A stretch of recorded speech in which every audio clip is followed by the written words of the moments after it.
ഇത് 108 ഉപനിഷത്ത് ഗ്രന്ഥങ്ങളുടെ സമാഹാരമാണ്. ഈ സമാഹാരം നിർവഹിച്ചിരിക്കുന്നതും സംസ്കൃതത്തിൽ നിന്ന് മലയാളത്തിലേക്ക് പരിഭാഷപ്പെട്ട ഡോക്ടർ വെങ്ങാനൂർ ബാലകൃഷ്ണൻ. മുഴുവൻ ഉപനിഷത്തുകളും ഇതിലുണ്ട്. നമുക്കറിയാം, ഉപനിഷത്തുകളിൽ ഏറ്റവും പ്രധാനപ്പെട്ട ഉപനിഷത്ത് ഗ്രന്ഥങ്ങൾ എന്ന് പറയുന്നത് 10 ഉപനിഷത്തുകളാണ് 108. അതിന് ദശോപനിഷത്തുകൾ എന്നാണ് പറയുക. ഈ ദശോപനിഷത്തിൽ തന്നെ പ്രധാനപ്പെട്ടതാണ് ബൃഹദാരണ്യകോപനിഷത്ത്. ഈ ബൃഹദാരണ്യകോപനിഷത്തിലെ 6ാം അധ്യായത്തിലെ ബ്രാഹ്മണം 4ാം ബ്രാഹ്മണത്തിലെ 17, 18, 19 ശ്ലോകങ്ങൾ, മന്ത്രങ്ങൾ എന്താണെന്ന് നമുക്ക് നോക്കാം. ഇതിന് ബ്രാഹ്മണം എന്നാണ് പറയുക ഈ മന്ത്രത്തിന്. ഇതിൽ പറയുന്നു, ദമ്പതിമാർ വിവാഹത്തിന് ശേഷം പുത്രി ഉണ്ടാവണമെങ്കിൽ അല്ലെങ്കിൽ പുത്രൻ ഉണ്ടാവണമെങ്കിൽ എന്ത് ചെയ്യണം? അപ്പോ ഗോമാംസം ബൃഹദാരണ്യകോപനിഷത്ത് പ്രകാരം കഴിക്കാമോ, കഴിക്കാൻ പാടില്ലേ? ഇത് ദേവലോകത്തുള്ള കാര്യമല്ല. ഭൂലോകത്ത് ജീവിക്കുന്ന ദമ്പതിമാർക്ക് കുഞ്ഞുണ്ടാവണമെങ്കിൽ ഗോമാംസം കഴിക്കണോ, കഴിക്കണ്ടേ? കഴിച്ചാൽ വല്ല ഗുണവും ഉണ്ടോ? നമുക്ക് നോക്കാം ഈ ഉപനിഷത്ത് എന്ത് പറയുന്നു.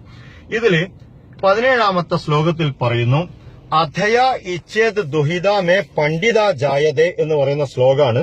ഇതിന്റെ അർത്ഥം ഇങ്ങനെയാണ്: പാണ്ഡിത്യവും വിവേകവും നിറഞ്ഞ പുത്രിയുണ്ടാകണമെന്നും ആ പുത്രി 100 കൊല്ലം ജീവിക്കണമെന്നും ആഗ്രഹിക്കുന്നവൻ എള്ളു ചേർത്ത അരി വേവിച്ച് നെയ്യ് കൂട്ടി പുരുഷനും സ്ത്രീയും ഭക്ഷിക്കണം.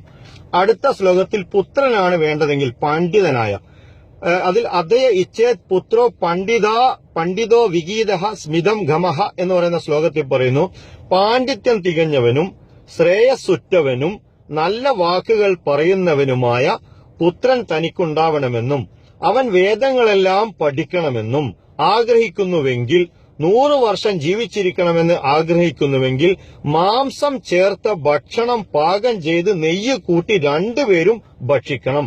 മാംസം ഉക്ഷത്തിന്റെയോ ഋഷഭത്തിന്റെയോ ആകാം. ഋഷഭം എന്ന് പറഞ്ഞാൽ കാളയുടെ മാംസം.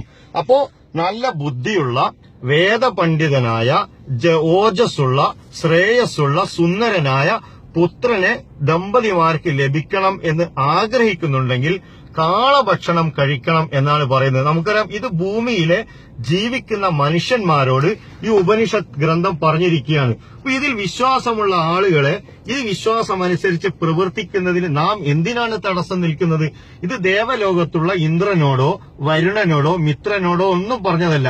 ഭൂമിയിൽ ജീവിക്കുന്ന മനുഷ്യരായ ദമ്പതിമാരോട് ഉപനിഷത്ത് ഗ്രന്ഥം പറഞ്ഞിരിക്കുകയാണ്, ഋഷഭത്തിന്റെ മാംസം കഴിക്കണം, ബുദ്ധിയുള്ള ആൺകുട്ടി ഉണ്ടാവണമെങ്കിൽ, വേദപണ്ഡിതനായ ശ്രേയസ്സുള്ള ആൺകുട്ടി ഉണ്ടാവണമെങ്കിൽ.